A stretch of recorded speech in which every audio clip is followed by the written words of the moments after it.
여러분들을 주의 이름으로 축복하고 사랑합니다. 유아실의 어린 하준이부터 김홍남 어머니까지 모든 분들이 은혜 가운데 예배가 풍성하게 진행되기를 소망합니다. 우리 같이 오늘 설교 본문 말씀 읽을까요? 열왕기상 15장 1절부터 24절까지입니다. 열왕기상 15장 1절부터 24절까지 우리 1절부터 24절까지 한 절씩 나누어서 같이 읽겠습니다. 여러분 가지고 있는 성경들 읽으시면 좋습니다. 저는 쉬운 성경으로 읽겠습니다. 개역 성경이나 쉬운 성경 여러분 편한 대로 읽으십시오. 저는 쉬운 성경으로 먼저 읽습니다. 열왕기상 15장 1절 우리 24절까지 교독합니다. 느바세 아들 여로보암이 이스라엘을 다스린 지 18년째 되던 해에 아비얌이 유다의 왕이 되었습니다. 아비암은 예루살렘에서 3년 동안 다스렸습니다. 그의 어머니는 아비살롬의 딸 마아가였습니다. 아비암은 그의 아버지가 지은 모든 죄를 그대로 따라했습니다. 아비암은 그의 조상인 다윗과는 달리 그의 하나님 여호와께 충성하지 않았습니다. 하나님 여호와께서는 다윗을 위하여 예루살렘을 지켜주셨습니다. 그리고 그의 아들인 왜냐하면 다윗은 언제나 여호와께서 보시기에 옳은 일을 했기 때문입니다. 다윗은 햇사람 우리아의 일 외에는 그의 평생에 하나님의 명령을 어긴 적이 없었습니다. 로보암과 여로보암 사이에 사는 전쟁이 있었습니다. 아비암이 다스리는 동안에도 아비암과 여로보암 사이에 전쟁이 있었습니다. 아비암이 한 모든 일은 유다 왕들의 역사책에 적혀 있습니다. 아비암은 죽어 예루살렘에 묻혔습니다. 아비암의 아들 아사가 뒤를 이어 왕이 되었습니다. 여로보암이 이스라엘의 왕으로 있은 지 20년째 되는 해에 아사가 유다의 왕이 되었습니다. 아사는 40년 예루살렘 그의 할머니는 아비살롬의 딸 마아가입니다. 아사는 그의 조상 다윗처럼 여호와께서 보시기에 올바르게 살았습니다. 그는 남자 창기들을 그 땅에서 쫓아버리고 그의 조상들이 만든 온갖 우상을 없애버렸습니다. 그의 할머니 마아가는 더러운 아세라 우상을 만들어 가지고 있었는데 아사는 그것 때문에 마아가를 왕비의 자리에서 쫓아냈습니다. 그리고 그 우상을 부셔 기드론 골짜기에서 태웠습니다. 아사는 평생토록 여호와께 그러나 그는 산당만은 없애지 않았습니다. 아사는 그의 아버지가 준비한 거룩한 물건인 성물과 자신이 준비한 성물을 여호와의 성전에 바쳤습니다. 그것은 금과 은과 그 밖의 물건들이었습니다. 아사와 이스라엘 왕 바하사 사이에는 늘 전쟁이 있었습니다. 바하사는 유다를 공격하기 위해서 올라왔습니다. 그는 어느 누구도 유다로 들어가지 못하게 하고 또 유다에서 나오지 못하게 하려고 했습니다. 그래서 그는 라마 성을 굳건하게 쌓았습니다. 아사는 여호와의 성전과 자기 왕궁의 보물 가운데 남아있는 금과 은을 다 모아 신하들에게 주었습니다. 그리고 그들을 아람 왕 베나닷에게 베나닷은 아들이고 가브리모는 다스커스 성에서 다스리고 그들이 아세의 말을 베나닷에게 줬습니다. 내 아버지와 그대의 아버지는 평화조약을 맺었습니다. 그대에게 금과 은을 선물로 보냅니다. 이스라엘 왕 바하사와 맺은 조약을 끊고 그가 내 땅에서 떠나게 해 주십시오. 베나닷은 아사 왕의 말을 들어주었습니다. 그래서 그는 자기 군대를 보내어 이스라엘 마을들을 공격하게 했습니다. 그는 이온과 단, 아베벤 마아가와 네렛 전 지역과 납달리 지역을 침입했습니다. 바하사가 그 소식을 듣고는 라마성 쌓는 일을 멈추고 디르사로 돌아갔습니다. 아사는 유다의 모든 백성에게 명령을 내려 한 사람도 빠짐없이 바하사가 라마성을 쌓을 때 쓰던 돌과 나무를 아사는 그것으로 베냐민 땅에 있는 게바와 미스바 성을 건축하였습니다. 아사가 한 다른 모든 일, 곧 그가 전쟁에서 승리한 일과 그가 성들을 건축한 것에 대한 이야기는 유다 왕들의 역사책에 적혀 있습니다. 아사는 늙어서 발에 병이 났습니다. 아사가 죽어 조상들과 함께 그의 조상 다윗의 성에 묻혔습니다. 아사의 아들 여호사밧이 뒤를 이어 왕이 되었습니다. 아멘. 기독교 역사에서 본받을 만한 오늘 우리가 살아가는 이 시대의 교회와 신앙에 대해서 영향력을 끼쳤던 위대한 선생들이 많이 있습니다. 그 중에서 특별히 누군가가 제게 만약에 제안을 한다면 단도직입적으로 어떤 사람이 신학을 공부해서 전도사가 되고 있습니다. 목사가 되기 위한 과정을 밟고 있는데 당신이 읽었던 책이나 추천하고 싶은 단 한 권의 책, 성경을 제외한 평생 성경을 가지고 설교해야 될 사람으로 훈련받기 시작하는 신학생에게 한 권의 책을 딱 추천해 주십시오 라고 말한다면 저는 두말 없이 종교개혁의 위대한 선생이었던 프랑스 태생의 장 칼뱅이 쓴 기독교 강요를 추천합니다. 강요를 읽어보지 않은 목사는 성경을 지 맘대로 요리할 가능성이 높다라고 판단할 만큼 장 칼뱅이 썼던 책 기독교 강요라는 책은 그가 1536년에 원본을 한 권 쓰고 난 이후에 1559년까지 23년 동안 5번에 걸쳐서 그는 계속 정보합니다. 프랑스 말로 쓰고 라틴 말로 쓰고, 그가 원래 프랑스 사람이니까 프랑스 말로 쓰고 라틴 말로 쓰고, 어떻게 이렇게 한 책을, 처음에는 한 권이었던 책이 그래서 마지막 최종판은 무려 2권 책으로 첫 번째 책의 분량의 5배로 불어납니다. 지금은 상중하 3권으로 두껍게 번역이 되어 있죠. 신학을 공부한 사람은 장로교 목사든 감리교 목사든 성결교 목사든 침례교 목사든 상관없이 장 칼뱅의 이 기독교 강요야말로 66권 성경을 가장 건강하게 해석해내고 설명하는 책이다라고 말할 만큼 중요한 책이 아닐 수 없기 때문에 그렇습니다. 이 책의 서론을 탁 열면 이 땅을 살아가는 모든 인간의 인생이 알아야 할 2가지가 있다라고 딱 말합니다. 이 2가지를 알지 못한 인생은 말 그대로 이 땅에 살아가는 인생이 무엇인지 제대로 알 수 없다. 그게 뭘까요? 첫 번째가 하나님을 아는 지식이 있어야 되고, 두 번째 인간은 괄호 처리하면 자기입니다. 인간이 어떠한 자인지를 알아야 한다라고 첫 서문에서 시작을 합니다. 그러면서 하나님을 알지 못하면 인간은 순서를 그렇게 밝힙니다. 자기의 영적인 실존과 실체를, 인간이 어떤 자인가에 대해서 스스로 알 수가 없다라고 순서까지 나를 가르칩니다. 그러면서 하나님에 대해서 마땅히 알아야 하고 생각할 수 있는 것은 어떻게 알게 될까? 66권 기록된 성경에 명확히 설명되어 있어서 성경을 통해서 알아야 할 첫 번째 위대한 지식이 하나님이 누구인가라는 것이다 라고 하면서 기독교 강요를 시작하는 거예요. 그러면 이 장 칼뱅이라는 위대한 선생이 가르쳤던 내용을 따라 여러분이 한번 떠올려 보세요. 여러분이 두꺼운 성경 창세기 1장 1절부터 다 읽기 시작할 때 성경을 통해서 가르치는 하나님에 대해서 가장 먼저 떠오를 수 있는 주제가 뭡니까? 저보고 물어본다면 만물의 창조주, 1장 1절 창세기 1장 1절, 우주 만물의 창조주, 그리고 2장부터 넘어가면 그 창조주이신 하나님이 피조물인 인간과 관계를 맺기 시작하는데, 언젠가 제가 설교 시간에 이야기했습니다. 언약을 통해, 하나님은 약속을 통해, 말씀의 언약과 약속을 통해 인간과 하나님은 관계를 맺으시고 소통하시더라 라고 하는 겁니다. 그래서 하나님과 인간과의 관계가 언약을 통해 이루어지고 그렇게 관계가 유지된다는 겁니다. 그래서 특별히 모세가 신명기 7장 9절에서 참 놀라운 말을 합니다. 하나님과 언약을 맺은 이 이스라엘 백성들에게 하나님이 누구인가를 설명해요. 그게 신명기 7장 9절인데요. 같이 한번 읽어보겠습니다.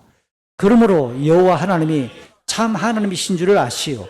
여호와께서는 신실하신 하나님이시오. 여호와께서는 자기를 사랑하고 자기 생명을 지키는 백성을 위해 천대에 이르기까지 사랑의 언약을 지키실 것이요. 신실하다라는 이 말을 국어사전을 딱 살펴보세요. 진실하다, 거짓이 없고 플러스 변함이 없다는 뜻입니다. 일정하게 항상 약속을 꼭 지킨다라고 할 때 진실하게, 신실하다라는 말을 붙이지요. 이 하나님의 신실하심에 대해 시편과 구약의 여러 선지자들이 다양하게 많은 곳에서 표현하고 있는데요. 몇 구절만 인용을 해볼게요. 시편 17편 7, 8절 그리고 121편 4절 8절입니다. 주님이 놀라운 큰 사랑을 내게 베풀어 주소서. 시편 17편은 다윗이 하나님께 지금 다급한 상황에서 기도를 하는데 신실하신 하나님을 전제합니다. 어떻게 해요? 원수들을 피해 죽게 오는 자들에게 주님은 능력의 오른손으로 구원을 베푸시는 분입니다. 어떻게? 주님의 눈동자처럼 나를 지켜주소서. 다윗은 여러분 사람이 이 눈동자는 바람이 불거나 티가 날라오면 저절로 눈이 감기는 거예요. 보호하는 거죠. 주님, 나를 주님의 눈동자처럼 지켜주십시오. 두 번째, 어미새가 날개 아래로 새끼들을 자연스럽게 품어서 다른 맹수나 위협으로부터 보호하는 것처럼 나를 그렇게 숨겨주소서라고 비유하며 하나님의 신실하심을 노래합니다. 우리가 잘 아는 시편 121편 4절과 8절은 그 하나님이 어떤 분이시죠? 졸지도 않으시고 주무시지도 않는 하나님. 우리가 집을 났을 때부터 돌아올 때까지 우리의 출입을 영원토록 한결같이 지키시는 하나님이십니다. 믿으세요? 우리 하나님이 이런 분이라는 거예요. 이사야 49장 15절 16절에서는 참 놀라운 비유를 빗댑니다. 우리 이 구절 같이 한번 읽어볼까요? 여호와께서 대답하신다. 여자가 자기의 젖 먹는 아이를 잊겠느냐? 자기가 낳은 아이를 불쌍히 여기지 않겠느냐? 혹시 어머니가 자기 아이를 잊는다 하더라도 나는 너를 잊지 않겠다. 보아라, 내가 내 이름을 내 손바닥에 적었다. 예루살렘아, 내가 언제나 내 성벽을 내 마음에 두고 있다. 하나님이 이렇게 자기 백성을 철저하게 지키시고 보호하신다라는 이 신실하심이 이와 같이 설명되고 있습니다. 오늘 함께 읽었던 이 본문을 저는 하나님의 신실하심이라고 하는 주제를 가지고 여러분에게 설명하려고 합니다. 이스라엘이 남과 북으로 쪼개졌죠. 분열이 일어났습니다. 북이스라엘에는 여로보암이라는 사람이 다스리고 있을 때에 남쪽에는 르호보암이 다스리다가 먼저 죽고요. 그의 아들 아비암이 이어서 다스리고 아비암이 3년밖에 다스리지 못합니다. 또 아비암이 죽고 나니까 아비암의 아들 아사가 이어서 다스리는 이야기가 오늘 본문의 이야기예요. 열왕기서는 그들의 통치, 아비암과 아사의 이 통치를 오늘 함께 우리에게 소개해 주면서 언약에 신실하신 하나님. 하나님은 왕들이 바뀌고 그 왕들이 어떨 때는 경건하고 어떨 때는 불의할지라도 하나님은 변함없이 자기 백성을 지키신다라고 하는 이 주제를 우리에게 오늘 조명합니다. 그러면서 왕들의 영적 평가를 오늘 우리에게 살펴줄 것입니다. 우리는 왕들의 이 언약적인 불성실함, 그들의 불의함에도 불구하고 하나님의 신실하심을 확인하면서 우리가 왜 하나님을 믿어야 하는지, 우리 경건의 기초와 뿌리를 어디에 두어야 될 것인지를 살펴보고자 하는 거죠. 종종 이런 반문을 듣게 되죠. 당신은 왜 교회 다닙니까? 눈에 보이지 않는 하나님을 당신은 어떻게 믿고 있습니까? 라는 질문을 던질 때 저는 오늘 지금까지 나누었던 대화를 가지고 종종 이야기하기를 좋아해요. 저는 살아보니까 제가 제 자신을 잘 못 믿겠어요. 컨디션이 좋을 때는 저도 괜찮은 사람 같은데 제가 한결같지 않을 때가 참 많습니다. 제가 제 자신을 못 믿겠어요. 동시에 친구 관계나 가족 관계나 좋을 땐 좋은데 어떨 때는 배신하고 배반하고 그 사람들이 나를 지켜주지 못하는데 성경을 읽다 보니까 하나님은 변함이 없으시다. 그 하나님은 영원하시다. 전능하신 그 능력으로 지금부터 영원토록 나를 지키시는 내 삶의 주인이시기 때문에 믿습니다. 저는 신실하신 하나님을 믿고 그분이 나를 지키시는 분이신 줄 고백합니다. 제가 하나님을 믿는 이유를 그렇게 설명합니다. 지난번에 살폈던 오늘 본문 앞에 직전에 단락 14장 21절부터 31절의 내용, 르호보암의 이야기를 간략하게 간추려 보면 솔로몬의 아들 르호보암이 왕이 되었을 때 그 시대의 유다 백성들은 곳곳에 산당을 지었어요. 도르상과 나무 우상을 섬기면서, 그리고 르호보암 왕 역시 경건한 모습이 전혀 발견되지 않지요. 오히려 영적으로 어둡고 백성들의 그런 폐악지를 방관하거나 적극적으로 장래했을 만큼 그도 불의했던 왕이라는 사실이 드러납니다. 그랬더니 이집트의 왕이 침략을 해서 솔로몬 시대의 그 평화와 영화로움이 불과 5년 만에 박살이 나고 온갖 위협과 어두움과 고통이 찾아오는 시대가 되고 말았지요. 북이스라엘과도 동족 상잔이 계속 진행되면서 전쟁이 끊이지 않아요. 그러니까 남북한의 백성들 전체가 위협과 불안과 갈등과 여러 가지 고통이 만연한 사회였다는 사실을 우리가 함께 살펴봤더랬습니다. 이어져 오늘 본문 1절과 2절을 보니까 아직까지 북쪽에는 여로보암이 통치하고 있을 때고 그가 22년 통치를 하고 죽는데 그 중에 18년째예요. 그때 르호보암이 죽었으니까 남쪽에는 르호보암의 아들 아비암이 남쪽 유다의 왕이 되었습니다. 역시 예루살렘에서 3년밖에 다스리지 못했는데요. 그의 어머니는 아비살롬의 딸 마아가라고 오늘 보면 1절, 2절은 간략하게 소개하는 거죠.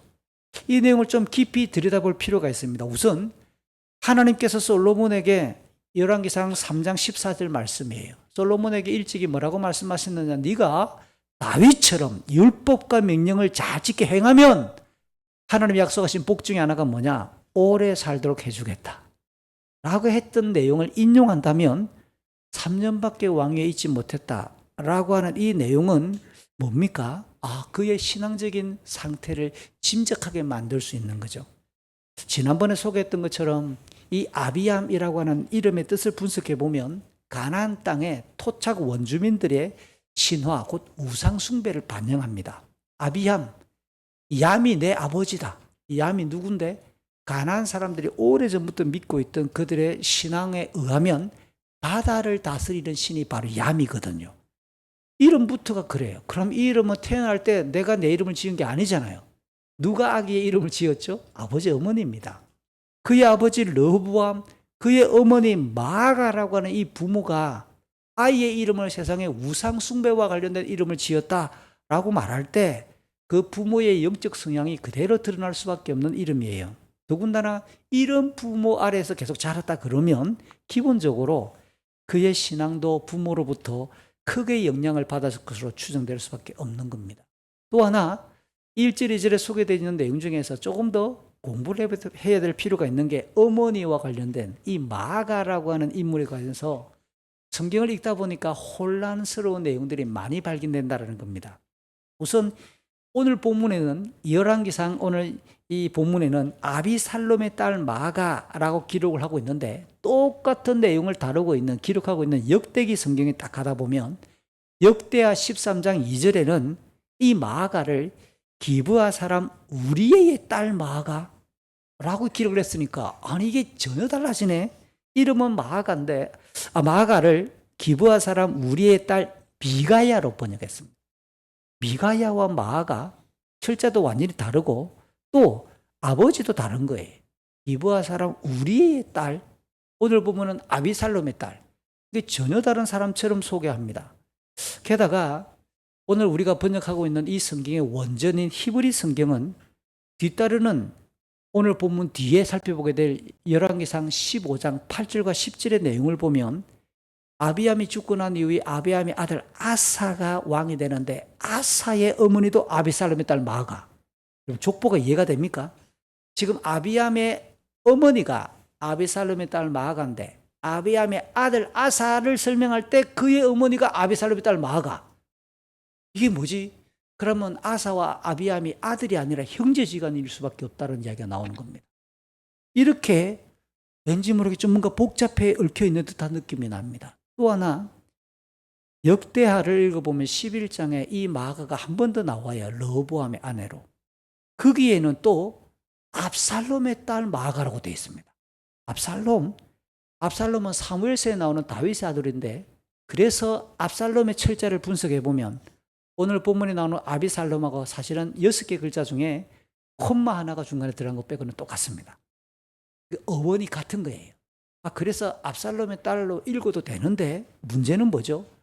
사무엘서와 열왕기서가 같은 내용들이 굉장히 많고 똑같은 저자가 기록했을 것이라고 추정될 만한 내용들이 너무 많아요. 그런데 사무엘서 읽다 보니까 압살롬의 딸은 마아가가 아니라 혹시 여러분 성경 읽었을 때 기억하십니까? 사무엘하 14장 27절에 이 압살롬의 딸 이름은 마아가가 아니라 다말이라고 소개하고 있는 거예요. 그러니까 이게 한 서너 가지 관점에서 이게 진짜 오늘 본문에 나오는 아비암의 어머니 아비살롬의 딸 마아가란 이 여인이 실제가 누구인지 굉장히 얽히고 설켜 있는 듯한 느낌이 납니다. 유대 역사가 1세기 당시 지금도 1900년 전에 살았던 유대인의 역사가 중에 한 명인 요세푸스가 오늘 이 마아가를 압살롬의 딸 다말과 똑같은 사람이고 이름이 다른 이름만 두 가지다.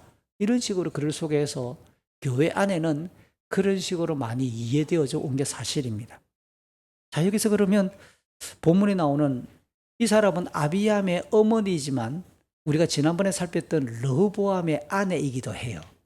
르호보암의 아내이면서 아비암의 어머니가 누구인지 혼란을 한번 여러분 성경을 읽다가 이런 충돌이 일어나면 이제 질문을 많이 합니다. 자유주의 신학에서는 봐라, 성경이 거짓이잖아. 인간이 기록했으니까 이게 막 자료가 섞여가지고 막 이상해졌잖아 라고 말합니다.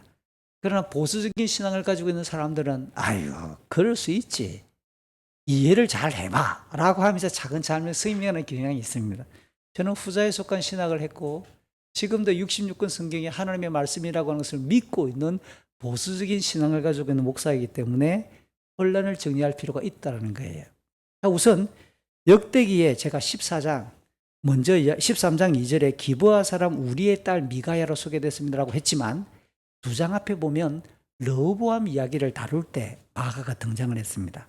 역대하 11장 20절부터 22절에 보면 이 르호보암에 관련된 기록에서 압살롬의 딸 마아가라고, 이 르호보암이 사랑했던 여자가 바로 압살롬의 딸 마아가고, 이 마아가가 낳았던 아들 아비암을 왕으로 세우기 위해 르호보암이 집중했다는 내용이 나왔습니다. 그러면 역대하 11장에는 마아가라고 해놓고 왜 13장 2절에는 미가야라고 했을까? 그것도 우리엘의 딸 기브아 사람 우리의 딸이라고 했을까? 라고 했을 때 학자들은 두 가지로 판단합니다. 역대기 기자가 잘못 기록했다, 오기했거나 아니면 똑같은 사람인데 하나의 맥락이 생략돼서 추측해서 그렇다라고 해석할 수 있는 겁니다. 잘 보세요.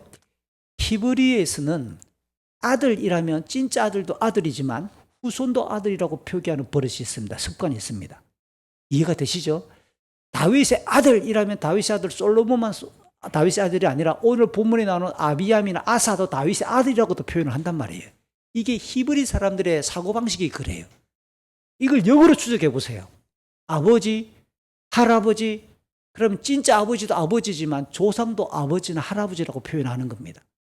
어머니도, 진짜 어머니도 어머니지만 할머니나 조상의 여인도 어머니나 할머니로 표현하는 습관이 그들에게는 있는 거예요. 이해가 되시죠? 이런 내용을 바탕으로 전제해서 성경을 읽어보면 상당한 충돌이 사라지기 시작합니다. 뭐냐? 다윗의 아들 역대하 11장과 13장 가지고 설명하면 다윗의 아들 압살롬의 딸 다말이 13장 2절 기브아 사람 우리엘과 결혼해가지고 난 딸 이름이 마아가. 그런데 그 마아가가 어릴 때 이름은 미가야. 그서는 마가. 만약에 이와 같은 일들이 많기 때문에 일반적으로 이 내용을 자세하게 설명하지 않고 그냥 결과만 가지고 설명했다면 전혀 다른 사람으로 보일 수 있으나 충분히 이해할 수 있는 이름이라는 겁니다. 또 그럼 오늘 본문은 어떻게 볼까? 15장 앞부분에는 아비암의 어머니라고 이야기했다가 아비암의 아들 아사의 어머니도 똑같은 어머니로 이야기했다라고 만다면 이렇게 이해하는 거예요. 자, 아비암이 낳은 아들 아사가 어렸을 때 그의 친모 아비암의 진짜 아내이자 아사의 생모가 일찍 죽었다면, 친모가 일찍 죽었다면 누가 손주를 대신 키우죠? 이 사람을 키우죠? 할머니가 젊으면 키울 수 있지요. 그래서 이 아사의 친모가 일찍 죽어서 할머니 마가가 어릴 때부터 어머니의 역할을 했다면 어머니라고 표현할 수도 있는 거죠. 또 하나, 어머니처럼 강력한 영향력을 끼치고 있는 것을 의도적으로 설명하기 위해 할머니인데 마치 어머니와 같은 영향력을 행사한 강력한 여인이다 할 땐 어머니라고 표기를 할 수 있다면 오늘 15장 8절 10절 뒤에 나타나는 이 충돌도 충분히 이해 가능한 표기가 될 수 있다는 겁니다. 흥미로운 것은 혹시 지지난번에 설교했던 내용인데요. 르호보암 이야기할 때 르호보암 아들이 병들었을 때 늙은 선지자 예언자 아이야에게 아내를 보내면서 변장하고 보냈잖아요. 그 변장하고 보냈던 14장에서는 이 르호보암의 아내 이름이 안 나왔어요. 근데 오늘 15장에서는 마가라고 실체 이름을 딱 공개하고 있다는 겁니다. 이런 내용을 보면 굉장히 성경이 재밌기도 하고요. 더 놀랍고 안타까운 것은 마가라고 하는 이름의 뜻입니다. 오늘 본문에는 이름까지 드러나고 있지 않지만 히브리 사전을 찾아보니까 마가라고 하는 이 여인의 이름의 뜻이 뭐냐? 압제하다. 상대방을 못 살게 굉장히 강력하게 압제시킨다. 좋은 뜻이 아니에요. 쉽게 말하면 악녀라는 뜻입니다. 이런 이름의 뜻이 있어. 그러니까 이게 마가라고 하는 이 비밀에 쌓여있는 여인이 이름의 뜻도 그렇지만 이게 좀 뭔가 강력한 뭔가 영향력을 행사할 만한 그런 또 여인이 있겠다라는 느낌이 납니다. 자, 어쨌든 이렇게 경건하지 않았던 이미 아버지 르호보암, 아비암의 아버지 르호보암이 경건하지 않았다는 사실은 지난번에 살펴봤으니까. 그리고 그 르호보암이 지독하게 사랑했던 여인 마가, 이 마가 사이에서 태어나 자란 아비암은 역대기를 읽다 보니까 일찍 왕위 세습이 결정이 되어졌어요. 이 르호보암에게는 아들이 무려 28명의 아들들이 있었고요. 그 다음 딸들은 60명의 딸들이 있었습니다. 상당히 많은 여인들 속에서. 그런데 이 르호보암이 희한하게도 이 마가 여자를 너무 사랑했어요. 너무 사랑해서 마가가 낳았던 이 아비암을 자기 왕권으로 세우기 위해 나머지 아들들을 어떻게 하느냐? 미리 재산을 분할해 주면서 유다와 베냐민 곳곳으로 흩어버린 거예요. 이 아비암을 건들지 못하도록. 이 르호보암이 그와 같이 조치를 역대하 11장 21절, 22절에서 23절에 그와 같은 내용이 기록되어져 있는 겁니다. 그러니까 아비암은 어릴 때부터 이미 아버지가 자기를 왕자로 찍었어요. 28명의 아들들 중에서 미리 찍었고 나머지 형들과 누나들을 다 흩어보내버리고 아비암을 너는 왕이 될 것이야 라고 말하면서 왕의 교육을 시켰다라는 겁니다. 이게 어떤 느낌이 옵니까? 그 내용을 받아 3절을 읽어보세요. 르호보암이 만약에 경건하고 믿음이 좋고 의롭고 멋있는 왕이다 그러면 멋있는 왕권 교육을 받았을 것인데 그렇지 않았다 그러면 안 좋은 것을 그대로 물려받았을 거 아니에요. 그래서 3절 앞부분 아비암은 아버지 르호보암의 통치를 그대로 답습합니다. 아버지가 지었던 모든 죄를 그대로 따라했다. 이게 3절 앞부분이 역대하 11장과 연결해서 읽어보면 너무 자연스럽고 그냥 굉장히 너무 편하게 이해될 수밖에 없는 문장이죠. 르호보암의 죄가 뭡니까? 유대 백성들이 아버지 솔로몬이 지었던 성전이 버젓이 예루살렘에 있음에도 불구하고 마을의 곳곳에 산당이 우죽순처럼 일어나게 만들었고 도루상과 아세라 우상을 섬겼으며 백성들이 산당에는 남자 창기들까지 버글버글하면서 그렇게 벌어졌던 영적 폐악질을 왕이 소극적으로는 방관했거나 적극적으로는 장려했다는 거 아니었습니까? 이게 14장 21절부터 24절의 내용이었어요. 그렇기 때문에 르호보암 초기에 통치 초기에 왕성했던 이 가나안 땅의 우상 종교가 아비암 시대까지 계속해서 활기차게 그렇게 번성했고 분위기가 이어지고 있었다라고 하는 내용을 3절 앞부분 가지고 적용할 수 있는 거죠. 그랬더니 3절 뒷부분 오늘 본문입니다. 그리고 4절과 5절에서는 어떻게 열왕기서가 평가하느냐. 이 아비암이 조상 다윗과 달리 여호와 하나님께 충성하지 않았다라고 판결을 내립니다.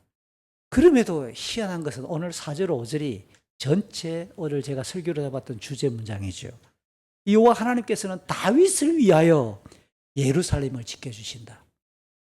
그의 아들, 여기 보세요. 여기도 원문에는 아들이라고 표현되어 있어요. 아들이 아니거든요, 실제는. 바로 열고 후손이, 이 다윗의 후손이 예루살렘에서 계속 왕위를 이어가도록 하나님이 해주셨다. 라고 이렇게 열왕기 저자가 설명을 붙이고 있습니다. 하나 더, 다윗이 언제나 하나님 보시기에 옳은 일을 했고 햇사람 우리아의 일 외에는 평생 하나님의 명령을 어긴 적이 없다. 라고 다윗을 입에 침이 마르도록 아비암 이야기를 해야 될 시간에 다윗에 대한 이야기를 두 줄에 걸쳐서 굉장히 칭찬하면서 다윗 때문에 이 나라를 하나님이 멸망시키지 않고 보호하고 있다 라고 말하는 거예요. 이런 내용을 읽다 보면 좀 저자가 편애한다는 느낌이 좀 납니다. 열왕기서의 저자가 다윗의 굉장히 우호적이고 다윗을 멋있게 평가하고 있는 것이 사실입니다. 왜요? 다윗에 대한 이야기는 사무엘 상하에 자세하게 나오거든요. 다윗은 사무엘하 11장에 보면 여기 나오는 햇사람 우리아와 관련된 이야기가 나옵니다. 이웃나라와 전쟁이 벌어지는데 통상 옛날 전제 세계에서는 왕이 선두에 서거나 군인들이 끌고 전쟁터에 나가는 게 왕의 도리였고 역할이었어요.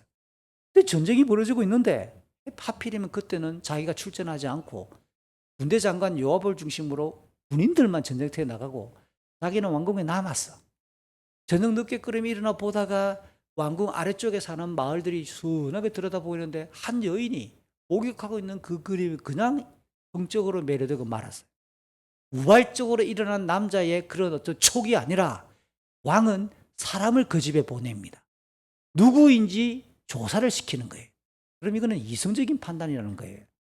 감정을 뛰어넘어 이성과 의지를 동원해서 정보원을 보내가지고 그 집이 어떤 집이고 어떤 여자인지 알아보게 합니다. 그랬더니 지금 전장터에 나가 자기와 나라를 위해 하나님의 이름을 걸고 싸우고 있는 충신 우리아의 아는데요. 이래 나오는 거예요. 그쯤 되면 마음을 돌이켜야 되는 거 아니에요. 남편이 있구나. 그 남편은 내가 아끼는 내 충신이구나.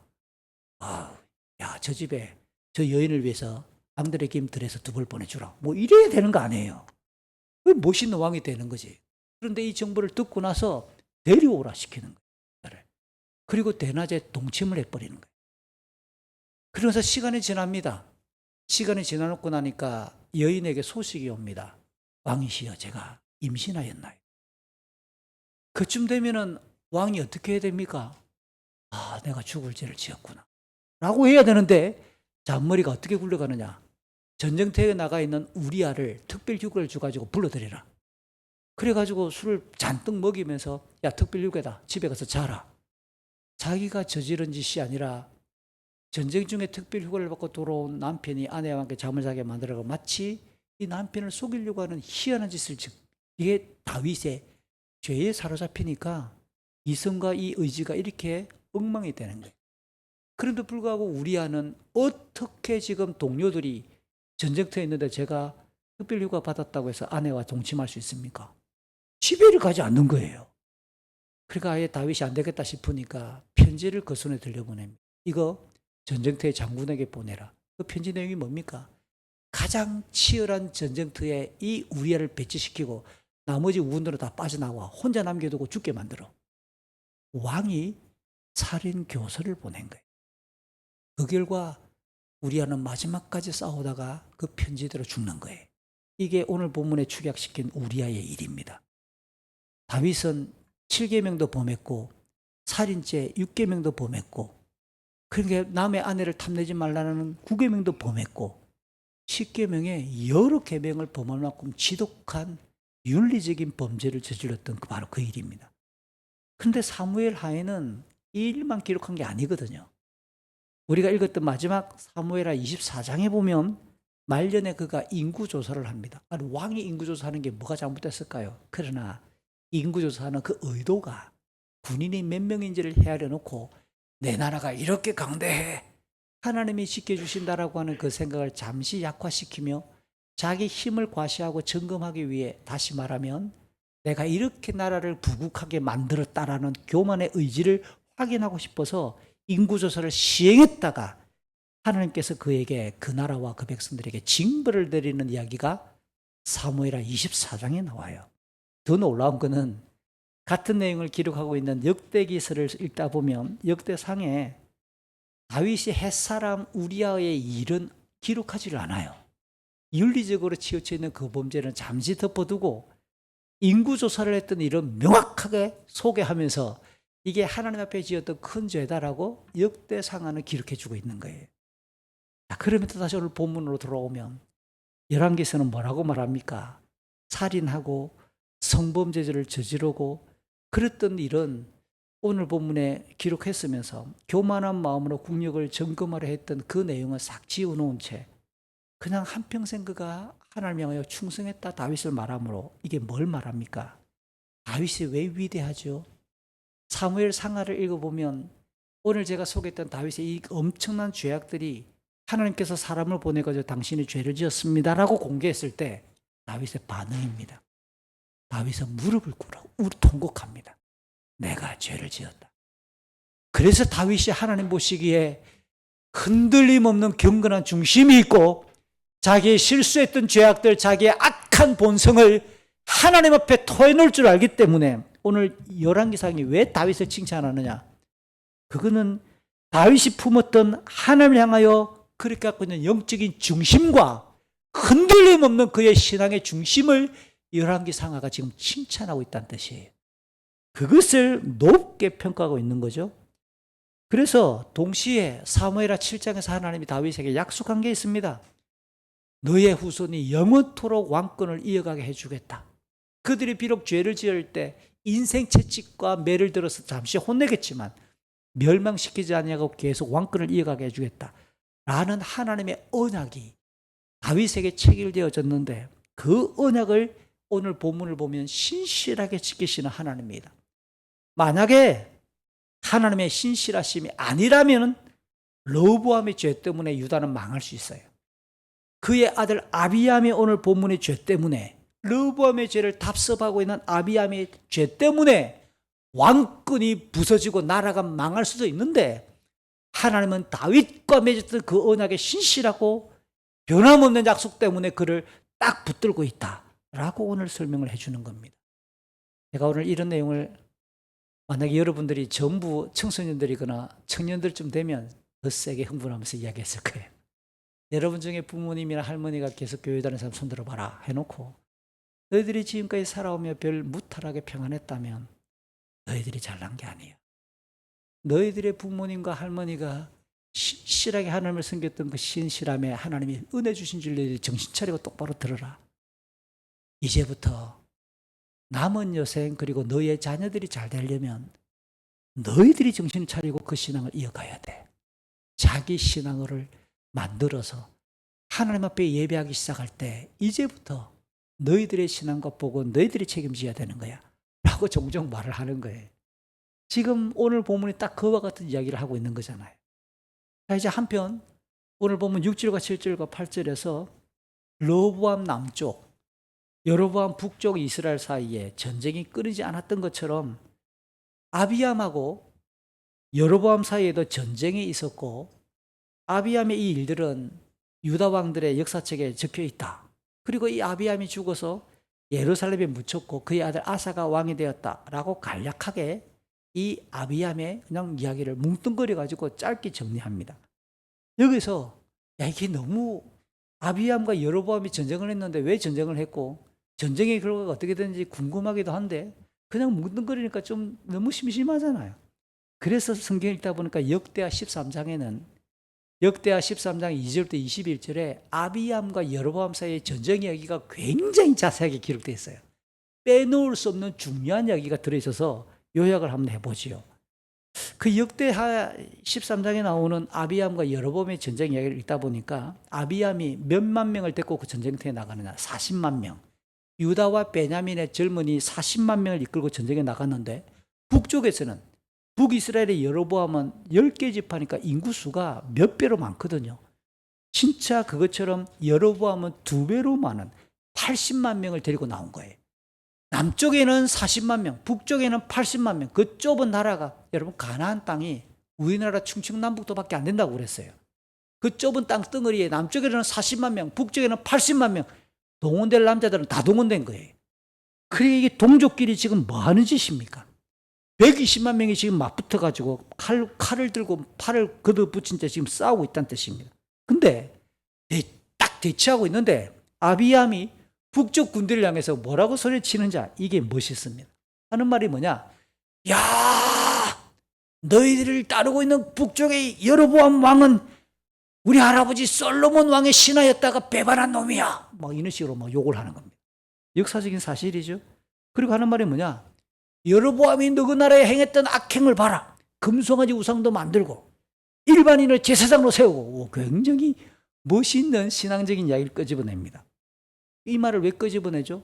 너희들의 왕권 자체가 정통성이 없는 거야. 나는 다윗의 후손이야. 하나님이 다윗의 후손을 왕이 되게 했으니까. 신앙적인 면을 자극했으니까 뭐예요? 신앙적인 면에서도 너희들은 정통성이 없은 이단이야. 사이비 종교예요. 라고 이렇게 말을 하면서 소리쳤습니다. 이렇게 한참 연설하고 소리치고 있는데 북쪽의 여로보암이 어떻게 하느냐? 80만 명의 대군을 둘로 나눕니다. 반은 자기가 딱 아비암과 맞붙고 있고 나머지는 저 뒤로 돌려서 아비암 남유다 뒤편으로 보내가지고 양쪽에서 샌드위치 공격을 할 준비를 하고 있는 거예요. 그리고 나서 이 아비암이 막 큰 소리 막 치고 있는데 갑자기 여로보암과 북이스라엘 소리를 빵 쳐버렸더니 막 양쪽에서 북이스라엘 양쪽의 대군이 아비암과 남유다를 협공을 해가지고 공격을 시작했습니다. 그런데 어떤 일이 벌어질까요? 하나님이 아비암을 남유다를 도와줄까요? 안 도와줄까요? 이게 제가 조금 전에 했던 말을 떠올려 보세요. 아비암이 북쪽 사람들에게 뭐라고 지금 소리쳤는지, 너희들은 다윗의 왕권을 반역한 반역자를 왕으로 세우고 있고 하나님을 배역한 금송아지 우상에다가 하나님의 말씀이 아닌 일반인을 제사장으로 세웠던 신앙적인 정통성이 없는 나라야. 불지피는 거잖아요. 이렇게 소리쳤어요. 그 소리를 북이스라엘 사람도 들었지만 누구 들었을까요? 하나님도. 근데 인구수는 북이스라엘이 2배로 많아. 양쪽에서 협공하고 있어. 가운데 샌드위치처럼 지금 죽을 위기에 놓이는 아비암과 유다를 역대하는 하나님이 도우셨다는 거예요. 아비암 그렇게 악했는데 말만 번지르하게 성경 말씀을 인용한 거야. 그런데 하나님이 아비암과 유다를 살려주셔서 북이스라엘을 하나님께서 막으시고 이기시는데 그날 전쟁에서 북이스라엘 80만 대군 중에 50만 명이 죽었다는 거예요. 안 놀라네요. 여러분 50만 명 많은 숫자입니다. 창원시, 원래 창원시 마산시 인구 다 죽은 거예요. 진주는 33만. 다 죽고 우리 2번 죽어야 돼. 그 어마어마한 사람들이 그날 하나님의 개입하심으로 박살이 났다는 겁니다. 이 전쟁이 어떻게 되느냐? 그 전쟁이 끝나고 난 이후에 여로보암은 더 이상 힘을 잃어버려가지고 재건의 의지가 사라져버리는 거예요. 그래서 아비암이 살아있을 동안에는 강하게 일어설 수가 없었고 이제 남쪽이 더 어깨를 펴면서 북쪽에서 큰 소리 칠 만큼 힘의 균형이 무너져 버렸다는, 그렇게 역대하에서 설명하고 있습니다. 이런 내용을 가만히 보면 아비암이 오늘 본문에서는 아버지를 여로보암의 죄를 똑같이 따라 악하고 불경거는 사람이에요. 진짜 믿음으로 그렇게 외쳤는지 그냥 알고 있는 지식을 남발했는지 모르겠지만 이 불경거는 사람이 전쟁통에 뭐라고 외쳤다고요? 하나님을 배반한 놈들아. 그 한마디 내뱉은 걸 하나님 기억해서 복을 준 거예요. 이게 이해가 됩니까? 뭡니까? 전쟁 중에 하나님을 의지하고 하나님의 이름을 외쳤다는 그 한 가지 이유 때문에 하나님이 이 아비암을 신실하게 보호하시고 은총을 베푸셨다. 결국은 이렇게밖에는 설명이 안 되는 겁니다. 이 이야기가 나중에 아합에게도 한번 나옵니다. 그렇게 못된 아합이, 엉망진창의 아합이 하나님이 사람을 보내가지고 아합을 도와줍니다.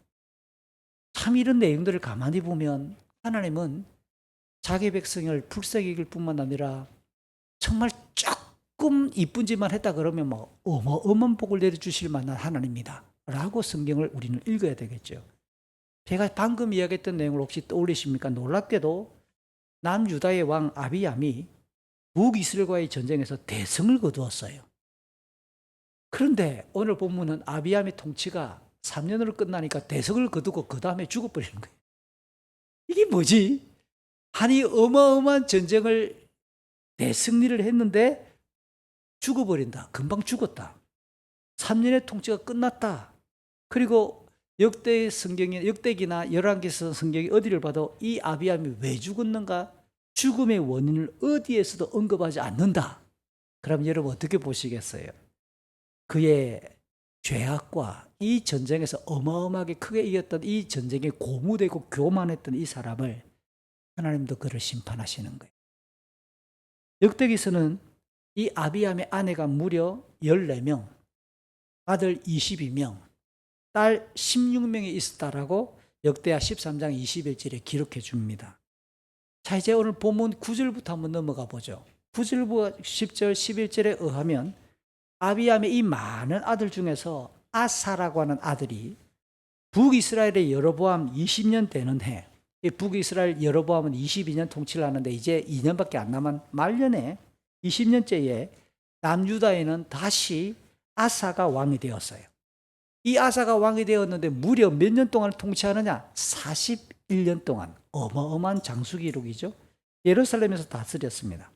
여기 제가 설명했던 것처럼 히브리 성경 원어를 보면 그의 어머니는 아비살롬의 딸 마가라고 번역했습니다. 이 내용은 제가 앞에 설명했으니까 오늘 우리 쉬운 성경은 할머니라고 번역을 했죠.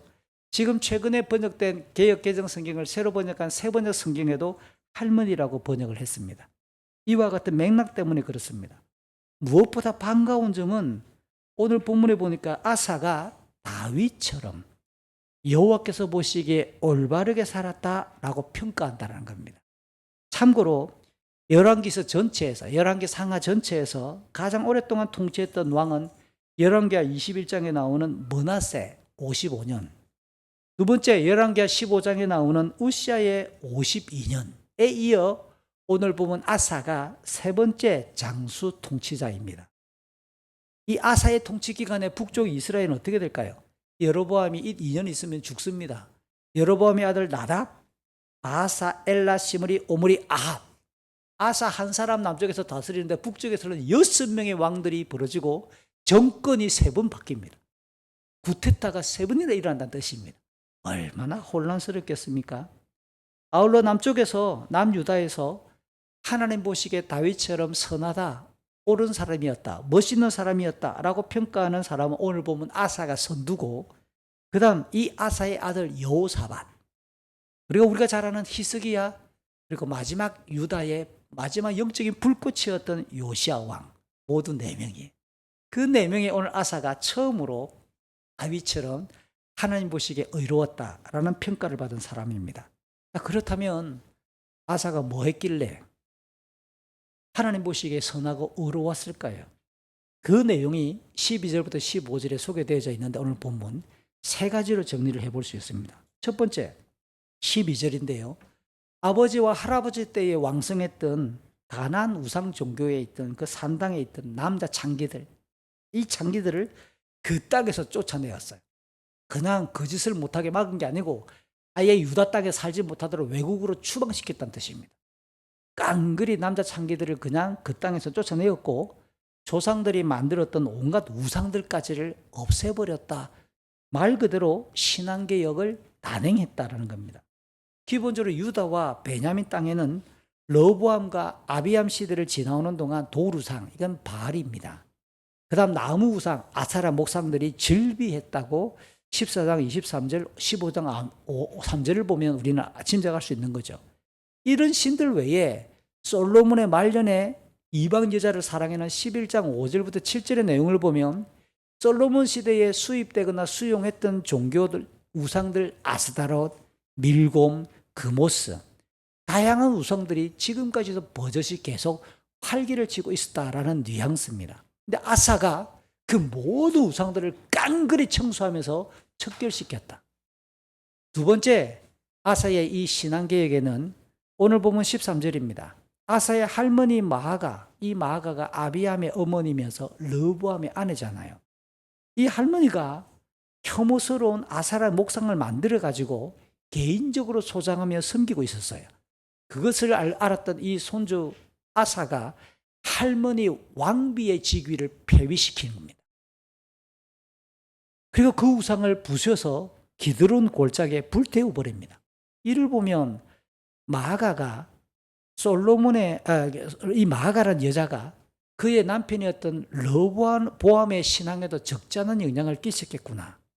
동시에 아들, 조금 전에 우리가 살펴봤던 아비암의 신앙과 통치에도 이 마아가가 깊이 관여했겠거나 부정적으로 느낌을 갖게 만드는 내용이 아닐 수가 없습니다. 역시 히브리 성경에 오늘 본문에 등장하는 왕 아사의 어머니로 표기했다. 이 말은 아사에게도 신앙적인 영향력을 크게 행사를 했겠다라는 느낌입니다.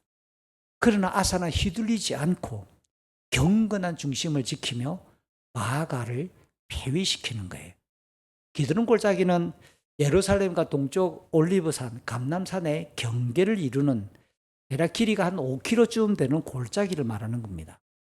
그리고 오늘 아사가 할머니까지 폐위시킬 만큼 경건한 신앙을 지켰다. 이 말은 그냥 우상 척결에 이어서 왕궁 안에 스며 있던 이 더러운 우상 숭배까지를 깨끗하게 정리해서 왕권 자체를 경건하게 세우는 신령한 역사다라고도 해석할 수 있는 거죠. 마지막 세 번째입니다. 아버지 아비암이 하나님의 성전에 바치고자 준비했던 것하고 자기도 준비해서 하나님의 성전에 금과 은과 물건들을 바쳤다라는 겁니다. 이게 무슨 말이냐? 여러분 혹시 지난번 설교 내용을 기억하십니까? 앞부분인데요. 르호보암이 엉망진창으로 통치하다 보니까 하나님께서 이집트의 왕 시삭이 침략하도록 허용하시잖아요.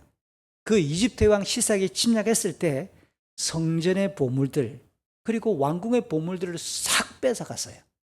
그리고 솔로몬이 만들었던 금으로 만들었던 방패들까지 모두 다 뺏어갔다라는 내용이 기억날 것입니다. 그러니까 아버지 아비암이 그렇게 좀 뭔가 이 자존심을 세우기 위해 하나님의 성전에 믿음으로 바쳤다기보다는 아마도 이게 국격을 좀 이렇게 전쟁에서 북이스라엘을 박살내고 난 이후 뺏어온 물건 중에서 좀 이게 우리가 좀 이제 든든히 섰겠구만. 우리 아버지 때에 빼앗겼던 거 성전에 좀 갖다 넣자. 이런 식으로 뭔가 준비해 놓은 게 있었을 거예요. 그러나 아버지가 오래 살지 못하고 죽어버리니까 아버지가 뺏어왔던 전리품 중에서 그리고 자기도 준비했던 전리품 또는 여러 물건들을 정리해서 성전을 보완하고 성전의 영화를 좀 돋보이게 하기 위해서 구별해서 헌물을 드렸다라는 겁니다. 이어지는 14절을 보세요. 그가 일평생 여호와께 충성했다고 높이 칭찬합니다. 그러면서도 산당은 없애지 않았다라는 말로 아쉬움을 살짝 첨가했는데 한번 이 내용도 떠올려 보세요. 아니 이렇게 철저하게 신앙계획을 했던 사람이 왜 산당은 안 없앴을까? 그래서 이런 내용을 어떻게 읽으면 좋을까요? 아사가 우상들을 척결하고 산당에서 근무했던 남자 창기들까지 내쫓아진 일, 우상을 섬겼던 할머니까지 폐위시켰던 이런 사례를 볼 때 산당 제거를 하려고 했을까요? 안 했을까요? 하려고 했겠지요. 그래서 실제로 역대하 14장 3절을 보면 아사의 이야기에 산당을 없앴다고 기록하고 있습니다. 그럼 그 내용하고 오늘 본문을 어떻게 연결시킬까요? 구석구석 존재했던 모든 상단들을 하나도 빠짐없이 다 없애지는 못했다. 남아 있었다. 모두 없애기에는 역부족이었다. 이 정도 읽어도 제가 보기에는 본문을 잘 읽었다고 볼 수 있는 내용입니다. 같은 내용을 다루고 있는 역대하 15장 내용을 보면 아사의 이 신앙개혁 오늘 11개에서 나오는 세 가지 외에 하나가 더 있어요. 아사가 통치 15년 그리고 셋째 달에 선지자 아사랴의 권면을 듣습니다.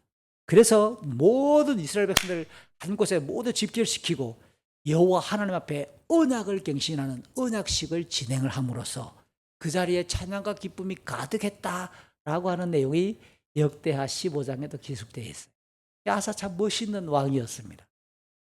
또 흥미롭게도 할아버지 르호보암, 아버지 아비암, 게다가 할머니 마아가까지 온통 불경건하고 불의했던 가족 사이에 어떻게 이와 같이 영적으로 총명하고 반듯하며 건강한 이런 더 경건한 인물이 등장할 수 있을까? 요거는 한 가지 대답밖에 할 수가 없습니다. 하나님의 특별한 섭리다. 하나님의 보호하심의 은혜다. 그럼 반대로 생각해 보세요. 열왕기서에서 반복해서 말하는 신앙의 모범적인 인물로 계속 거론하고 있는 다윗의 후손에 르호보암이나 아비암 같은 후손도 나오잖아요.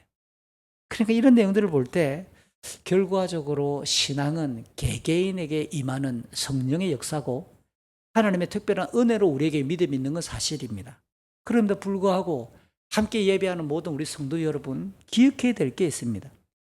믿음의 부모와 우리 어른들은 우리의 자녀와 다음 세대를 위해 경건을 전수하거나 우리의 믿음을 안내하고 그들이 하나님을 믿도록 기도하거나 응원하는 이 일들을 멈추어서는 안 된다는 뜻입니다.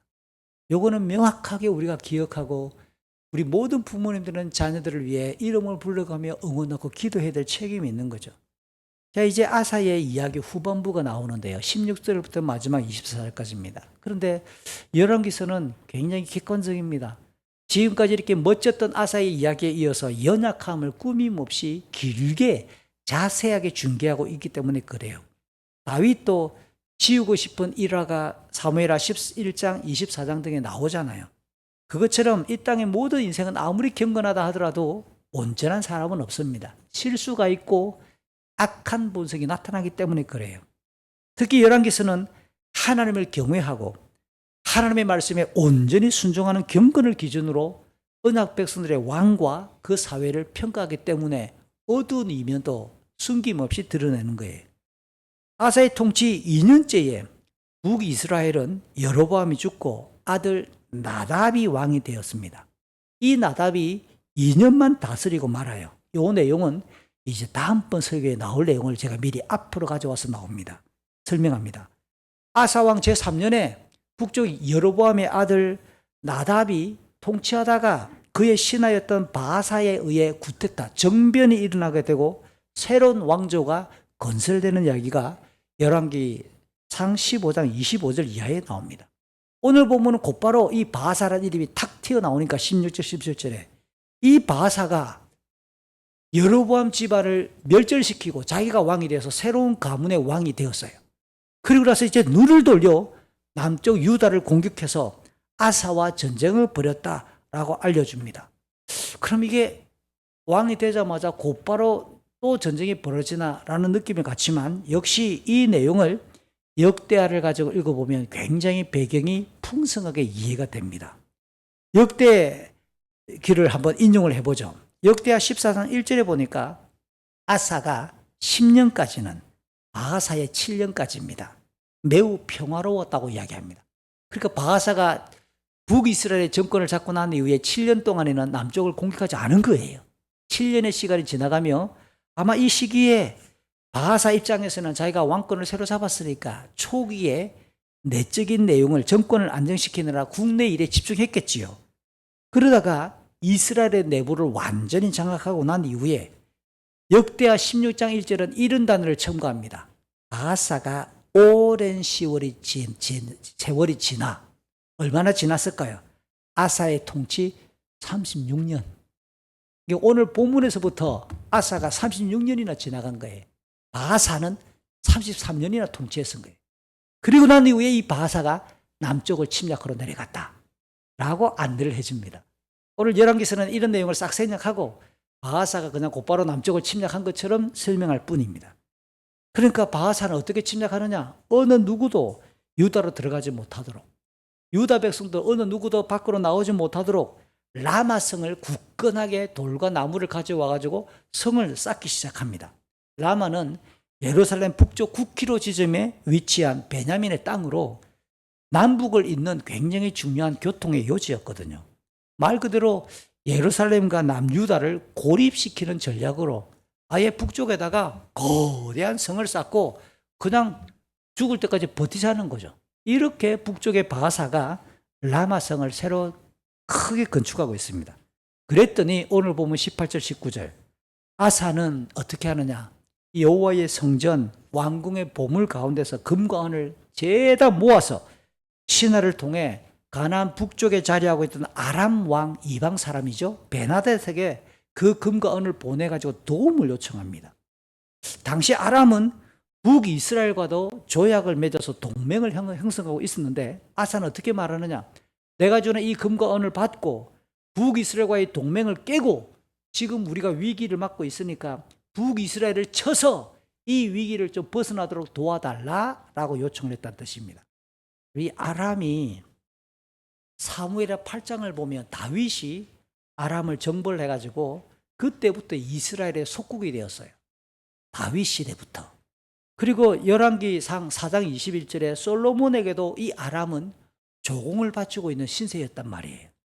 그러다가 르호보암 시대에 남북이 분열되자마자 북쪽에 자리하고 있던 이 아람이 어느새 북이스라엘과 손을 잡고 유다의 영향력에서 벗어나기 시작했을 것입니다. 역사적으로 볼 때 오늘 이 아사의 행위를 어떻게 볼 수 있는가?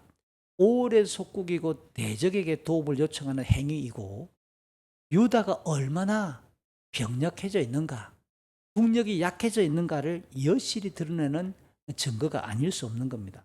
의문이 드는 게 생기죠.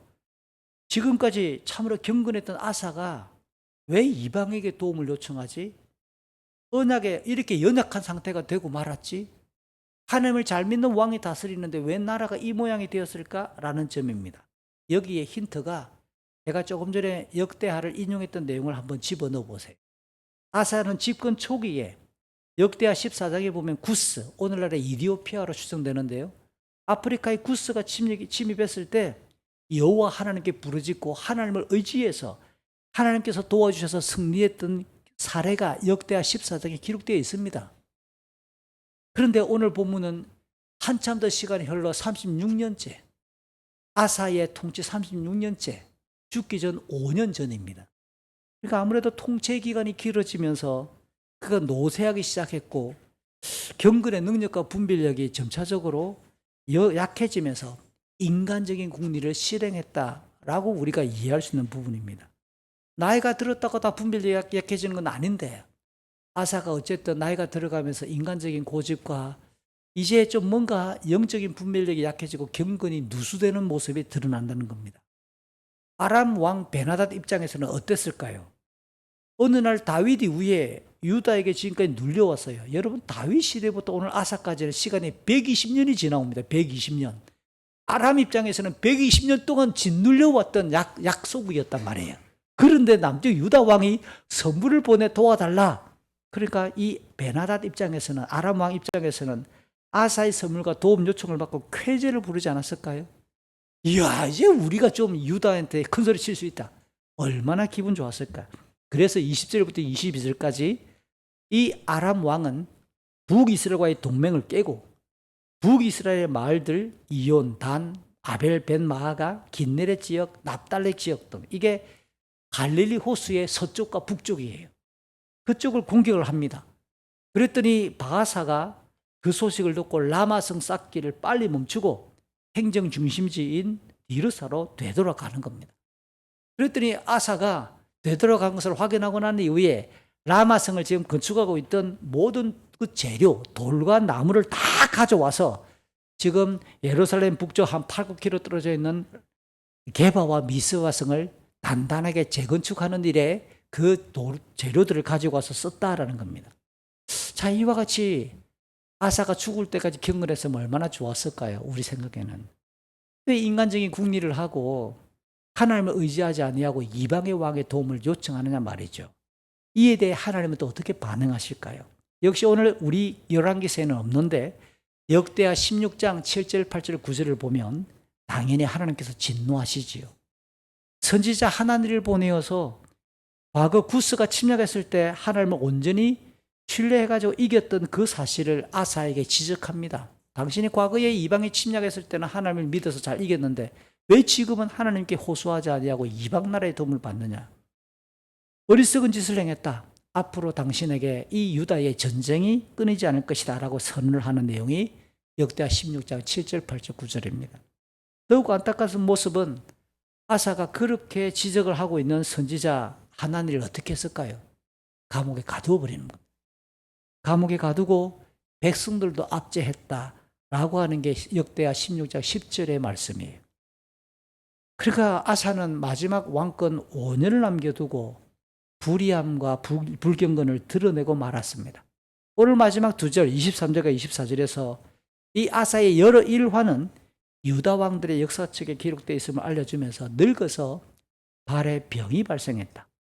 죽어서 조상들과 다윗성에 묻혔으며 아들 여호사밧이 즉위했다라는 말로 간략하게 마무리하고 말죠. 역시 이 발에 병이 들었다는 내용을 역대하 16장을 가지고 읽어보면 아사가 39년에 오늘 본문에서부터 3년 더 지나갑니다. 39년에 아주 심한 발의 병이 났습니다. 이 발의 병은 여러 가지로 학자들이 해석해 왔습니다. 이게 성을 남자의 생식기를 왕고급보로 표현했겠다라고 말하는 사람도 있고요. 그냥 발의 병이라고 말할 수도 있고요. 또 여러 가지 암이다라고 말하는 사람도 있긴 합니다. 그러나 정확한 단어는 발, 우리 신체의 마지막 제일 아래쪽에 있는 발입니다. 이 발에 심한 병이 난 건 사실이에요. 그럼 지금까지 아사가 경건했을 때는 하나님께 기도했을 것인데 기도하지 아니하고 그가 여러 의원들의 도움을 받으면서 역대하 16장 12절은 여호와를 찾지 않았다라는 말을 이 병에도 붙여놓습니다. 이런 내용을 보면 이 아사가 정말 죽을 때까지 마지막 5년은 참 불경건했구나, 끝이 참 아름답지 못했구나 라는 아쉬움을 남기는 왕 중에 한 명입니다. 어쨌든 마지막 죽을 때까지 발에 병이 든 이 3년 동안은 아들 여호사밧과 공동으로 통치했을 가능성이 높은 거죠. 자, 오늘 본문 전체가 이렇게 마무리됩니다. 인간의 죄성은 너무 질기고 집요하지요. 경건했던 아사도 마지막 5년을 버티지 못하고 무너질 수 있는 겁니다. 그러니까 아사는 하나님을 의지했던 이 경건의 기초에서 집권 35년까지는 하나님의 인도하심 속에서 역대하 15장 19절 매우 평화로웠다고 이야기해 줍니다. 아쉽지만 나머지 5년은 경건이 무너집니다. 전쟁에 시달리고 질병에 시달리고 맙니다. 그를 통해 확인할 수 있는 내용이 또 뭡니까? 하나님은 다윗과의 언약을 신실하게 지키시는 하나님께서 다윗의 후손이 계속해서 왕위에 있게 하는 사실은 분명하고, 불의하고 불경건한 선대와는 달리 때때로 의롭고 경건한 후손을 세우셔서 한 번씩 정화의 물결을 일으키시는 하나님이시구나.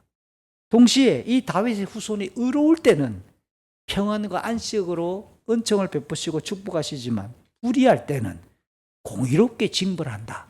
이것도 아사의 사라에서 그대로 드러나므로 하나님은 언약에 신실하신 하나님입니다. 변함없이 그분은 공의롭고 사랑이 가득한 분이다 라는 것이 확인되는 겁니다. 이상과 같이 오늘 본문은 르호보암의 뒤를 이어 아들 아비암이 3년 동안 다스리는 이야기예요. 이 아비암이 르호보암의 죄를 그대로 따랐던 이야기. 아비암의 뒤를 이어서 아들 아사가 왕위에 올라 41년 동안 유다를 다스리는데 다윗처럼 하나님 보시기에 선하고 옳은 신앙의 계획을 이루었죠. 하지만 마지막 5년은 역대사를 읽어보니까 병적으로 어두운 모습, 경건하지 못했던 영적으로 어두운 모습을 보이고 말았습니다. 이렇게 유다의 왕들이 때로는 악하고 때로는 어려운 모습을 보이면서도 역사가 막 요동치는 것처럼 보입니다. 그러나 하나님께서는 다윗과 맺은 그 언약대로 다윗의 후손이 계속해서 왕권을 이어가도록 신실하게 섭리하고 계신다라는 사실을 보여주고 있는 장면입니다. 여기서 우리가 믿는 믿음, 기독교의 신앙, 기독교의 경건은 하나님을 아는 것이 기초임의 뿌리라고 설교를 시작하며 이야기했습니다. 성경이 가르치는 그 하나님은 영원하시고 변함이 없으신 하나님이세요.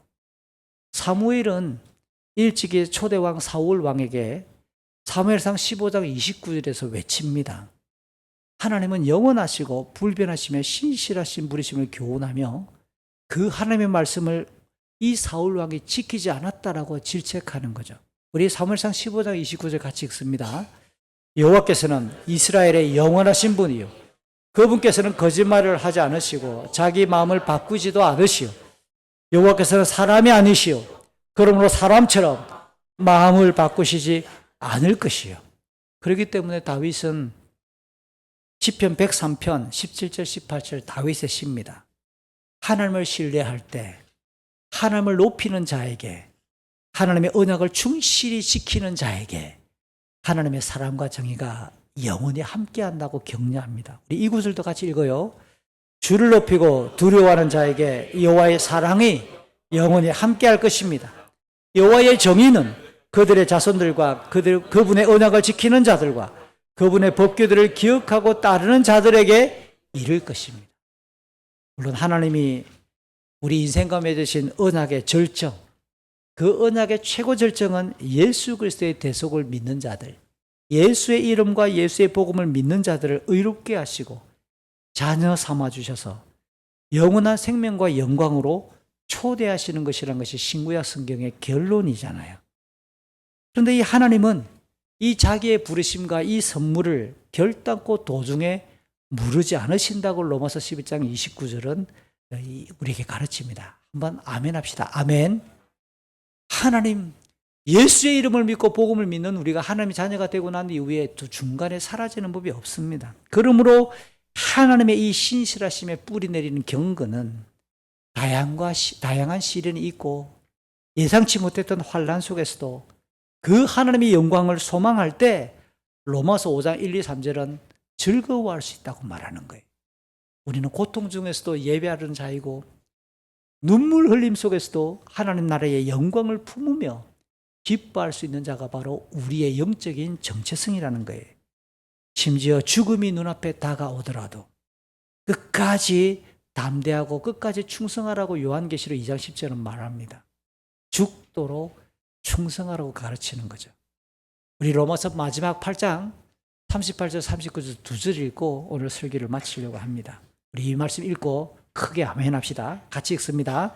나는 확신합니다. 죽음이나 생명이나 천사들이나 하늘의 권세자들이나 현재일이나 장래일이나 어떤 힘이나 가장 높은 것이나 깊은 것이나 그 밖에 어떤 피조물이라도 우리를 우리 주 그리스도 안에 있는 하나님의 사랑에서 끊을 수 없습니다. 아멘. 이 시간 같이 기도할까요? 신실하신 하나님, 우리를 지키시고 돌보시는 그 하나님, 우리가 겪는 모든 시련과 어려움은 그분이 능력이 없어서가 아니에요. 그 신실하신 사랑을 우리에게 알게 하기 위해서 보다 우리가 더욱 경건하게 하나님의 사람으로 자라게 하기 위해서 지나가는 교육의 과정으로 시련과 고난이 있을 수 있습니다. 우리는 하나님의 신실하심을 믿습니다. 그 하나님을 아버지라고 고백합니다. 우리가 그 믿음을 가지고 이번 주간도 이제 개학 20주를 맞는 우리 사랑하는 모든 자녀들 이번 주간도 부디 힘내시길 바랍니다.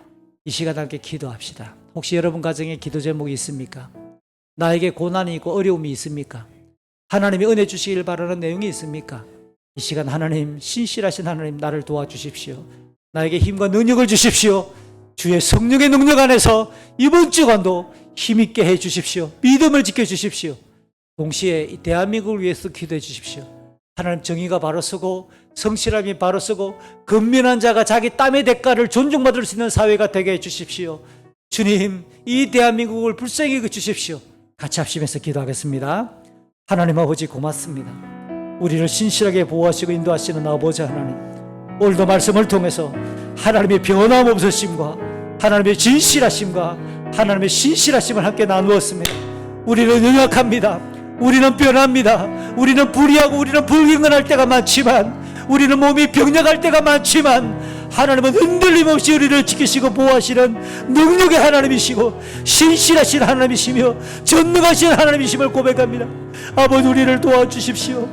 2월을 보내고 겨울을 보내고 3월을 열으신 아버지 하나님, 이번 주간 우리 사랑하는 어린 자녀들이 개학 2주째를 맞습니다. 저들을 담대하게 하여 주시고 믿음으로 보호하여 주십시오. 아버지, 우리 모든 가정에 기도 제목이 있습니다.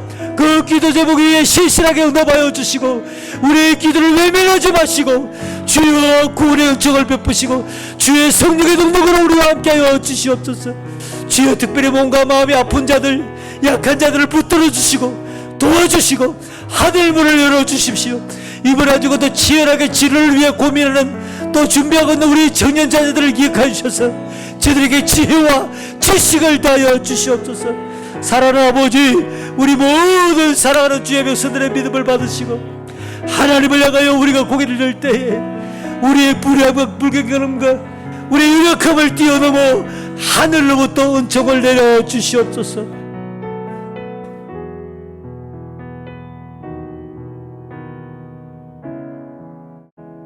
신실하신 아버지 하나님, 오늘도 아버지의 이름을 부르며 예수의 이름으로 기도했습니다. 우리의 중보자 되시고 우리의 구원자 되시는 그 예수의 이름을 힘입어 아버지께 기도한 제목들이 하나씩 하나씩 열매로 나타나도록 역사해 주시옵소서. 신실하신 하나님, 이번 주간도 신이 우리와 성령 안에서 동행하여 주시옵소서. 우리 주 예수 그리스도의 이름으로 기도합니다. 아멘.